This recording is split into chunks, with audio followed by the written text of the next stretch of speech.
Hoy en Ya corre la saeta hablamos de algunos de los puntos de interés que nos dejó ese empate a cero en el derbi entre Atlético de Madrid y Real Madrid femenino. Hola, ¿qué tal? Bienvenido a un nuevo vídeo de Ya corre la saeta. Hoy vamos a hablar de ese empate a cero en el derbi entre el Atlético de Madrid y el Real Madrid disputado en la Ciudad Deportiva Wanda. Podríamos centrarnos en diferentes temas. Yo quiero comentar un poquito la actuación de Linda Caicedo, el contexto general del partido que creo que influyó mucho en lo que acabamos viendo plasmado sobre el césped y quizás entrar un poco en los cambios de Toril que sé que han tenido un poco de críticas como siempre en Twitter y quedaría para realmente un vídeo o varios vídeos diferentes. Para mí el factor determinante, empezando desde ya, fue el contexto, por un lado, de la clasificación y por otro de la semana para ambos equipos. ¿A qué me refiero? De un lado, hay que tener en cuenta que los dos equipos venían distanciados por 16 puntos en la clasificación y lo que estaba en juego, más allá de ser un derbi y el orgullo de ganar a uno de tus máximos rivales, eran premios menores. El Madrid distanciar al Levante y el Atlético recortar, pero mínimamente, su distancia también con el equipo granota. Y por tanto, esa motivación no es la misma que si estamos hablando de entre ellos mismos, pues situarse a un punto de distancia, superar al rival en la clasificación o peleas mucho más directas. En ese contexto yo creo que el partido fue un poquito descafeinado porque los objetivos no eran tan acuciantes como podían serlo en cualquier otra situación, en cualquier otro año. Por supuesto, además, aquí se unió los partidos de Copa de la Reina que ambos equipos disputaron en los días previos, el Atlético un día antes, el miércoles, el Real Madrid el jueves y viéndose abocado a una prórroga exigente, y creo que eso tampoco ayudó a que sobre el campo ninguno de los dos equipos fuese a jugar a tumba abierta y a arriesgar más de lo que quizás les merecía la pena. Primero porque esos objetivos, ya digo, no es que fuesen los más interesantes y porque tampoco las piernas ni el oxígeno estaba al máximo como para que las jugadoras se exigiesen a lo que un derbi requiere. De todas formas, se vio un partido al principio donde claramente el Atlético planteó una idea de esperar en su campo y sabiendo que tenía ese tridente con Lumida da Silva, Marta Cardona y Rasha Gibade bastante enfocadas, entonadas y sabiendo muy bien lo que querían hacer, pillando a los Madrid en velocidad, un Madrid que precisamente venía una vez más sin sus dos centrales titulares disponibles y con tres de las jugadoras de la línea defensiva, Kenty, Ivana y Claudia Florentino, más Misa, habiendo sido algunas de las jugadoras que habían disputado los 120 minutos del partido contra el Villarreal, pues claramente el Atlético ahí tenía un plan muy interesante para hacerle daño al Madrid y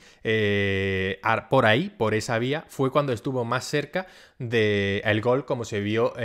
pasado el minuto 30 con la ocasión de Ludmila en esa ganada, como le ganó a Claudia Florentino por velocidad y se plantó en el 1 contra 1 con Misa, que una vez más la portera canaria ya centenaria con el Real Madrid fue la primera en entrar en ese grupo y después la acompañaría Maite Oroz, pero en ese mano a mano Misa volvió a demostrar porque es una de las mejores guardametas de España y sobre todo en esa lead del 1 contra 1 contra una delantera. Aguanta muy bien, sabe resolver fantásticamente esas situaciones y gana la partida en muchísimas de ellas. Aquí lo volvió a hacer. En cuanto se dio esa situación, yo creo además que el Real Madrid entendió por dónde venía el peligro y que el plan de inicio madridista era el correcto desde el punto de vista de lo que planteaba Toril, que era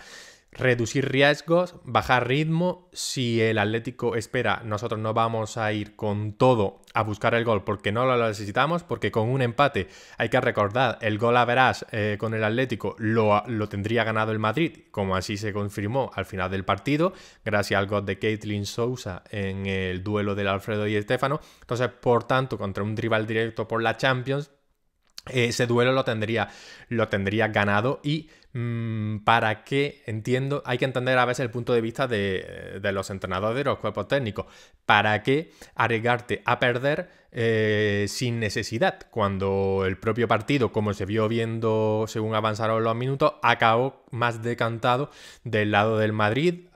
en parte ayudado por las lesiones desafortunadas de Ludmila y de Cardona, pero también porque el Real Madrid tiene ese fondo físico y se volvió a demostrar, aún jugando, ya digo, día después del Atlético y con jugadoras algo cargadas, como la propia Weir, que estuvo un poquito, yo creo que ya lo notó, ese cansancio acumulado en las piernas, pero el final del partido, el tramo final del partido, fue cuesta arriba para el Atlético, y si alguien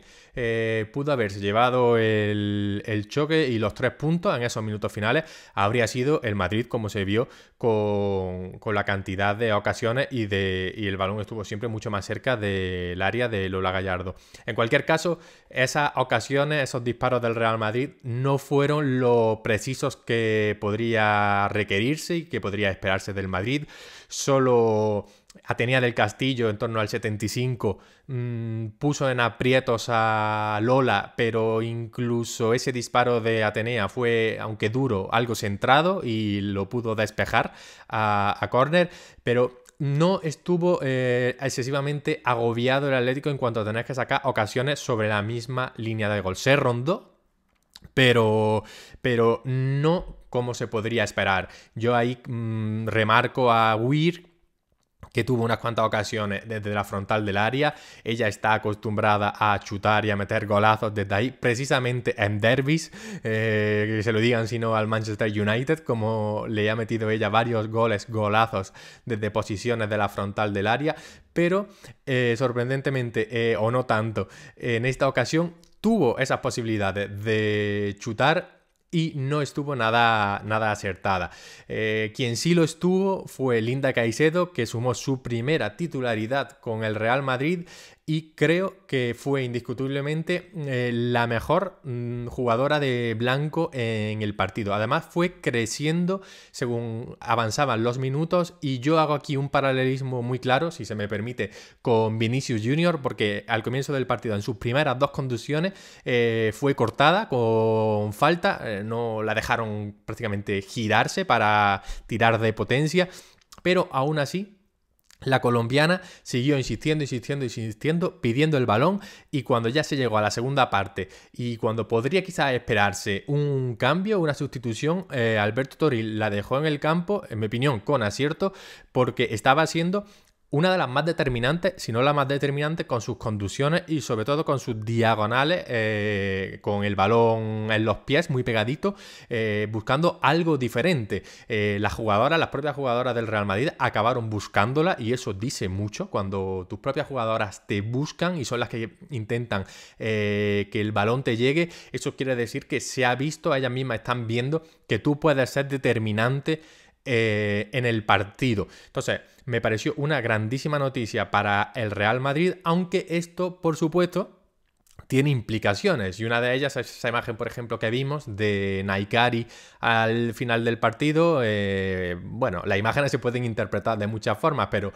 claramente, más allá de lo que fuese, tenía que estar enfadada o decepcionada porque no llegó ni a jugar un solo minuto, cuando el jueves en Copa se le había visto precisamente que sus combinaciones y su relación con Linda Caicedo era buena, y ahí podría establecerse una especie de sociedad en el campo entre ellas dos, porque creo que se pueden entender, y el estilo de ambas confluyendo por dentro podría beneficiar al equipo. Pero Alberto Toril no consideró